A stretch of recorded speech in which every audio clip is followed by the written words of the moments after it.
PR নির্বাচন পদ্ধতি কি? প্রচলিত ব্যবস্থার সঙ্গে পার্থক্য কোথায়? গত ৫ই আগস্ট হাসিনা সরকারের পতনের পর বাংলাদেশের রাজনীতিতে ব্যাপক পরিবর্তন আসে। অন্তর্বর্তীকালীন সরকার গঠনের পর তার অধীনে নির্বাচনী ব্যবস্থার সংস্কারের লক্ষ্যে গঠিত বিভিন্ন কমিশন নানা প্রস্তাবনা উপস্থাপন করেছে। বিশেষ করে আনুপাতিক প্রতিনিধিত্বমূলক নির্বাচন বা পিআর পদ্ধতির দিকে নজর দিচ্ছে অনেক রাজনৈতিক দল, যেমন জাতীয় পার্টি, জামায়াত ইসলাম, ইসলামী আন্দোলন ও কমিউনিস্ট পার্টি। তবে বিএনপি এই পদ্ধতির বিরোধিতা করে আসছে। প্রচলিত সংসদীয় পদ্ধতিতে নির্বাচনের পক্ষেই রয়েছে তারা।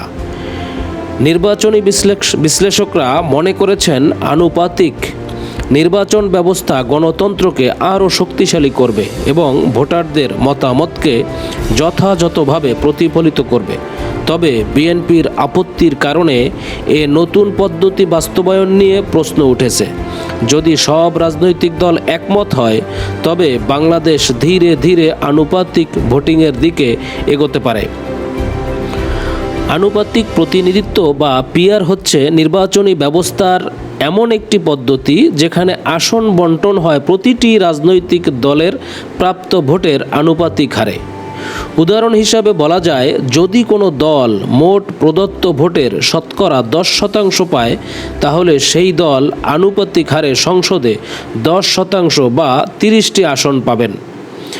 পিআর বা আনুপাতিক প্রতিনিধিত্ব নির্বাচনের ক্ষেত্রে মুক্ত, গোপন ও মিশ্র তিনটি আনুপাতিক নির্বাচন ব্যবস্থা রয়েছে বিশ্বের বিভিন্ন দেশে।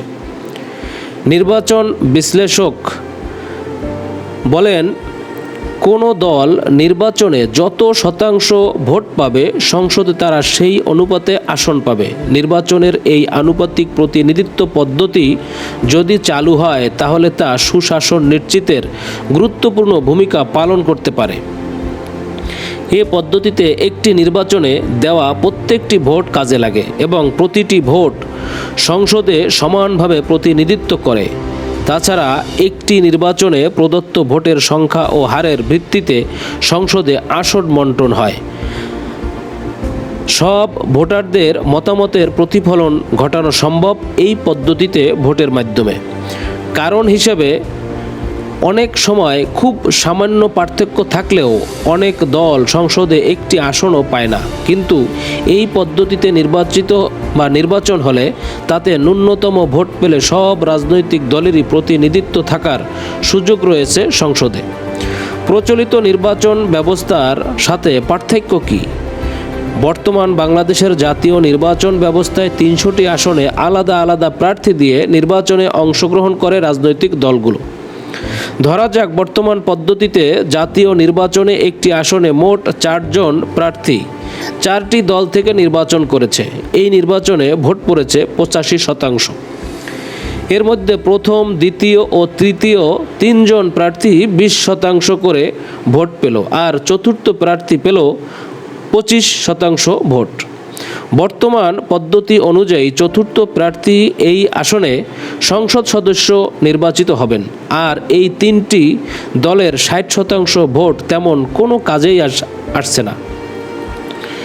একইভাবে সারা দেশে অন্তত 290 আসনে যদি একই হারে ভোট পেয়ে চতুর্থ দলটির প্রার্থীরা জয়লাভ করে তাহলে মাত্র 25% ভোট নিয়ে তারা সরকার গঠনসহ সংসদে একচ্ছত্রভাবে আধিপত্য করবে। অথচ বাকি 3 দল মিলে 60% ভোট পেলেও তাদের কোনো প্রতিনিধিত্ব থাকলো না সংসদে। এতে সংসদে প্রতিনিধিত্বমূলক অংশগ্রহণ থাকে না। এই পদ্ধতিতে ভোট হলে নিজস্ব ভোট ব্যাংকে কাজে লাগিয়ে বা স্থানীয় ইমেজ কাজে লাগিয়ে কেউ জিতে সরকার গঠন করতে পারে। সেক্ষেত্রে অনেক সময় মেজরিটি ভোটারে মতের প্রতিফলন হয় না।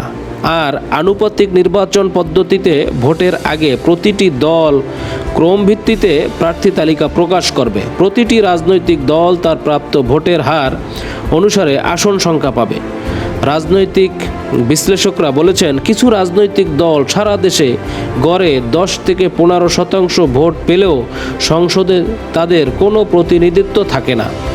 আসনভিত্তিক একক সংখ্যাগরিষ্ঠতা না হওয়ার কারণে এই পদ্ধতিতে ভোট হলে সেসব দলের সংসদে প্রতিনিধিত্ব থাকবে। প্রিয় দর্শক শ্রোতা, আপনাদের মতামত অবশ্যই ভিডিওর নিচে কমেন্টসে আপনারা জানিয়ে দিবেন। আশা করি ভালো থাকবেন। ইনশাআল্লাহ। খুদা হাফেজ।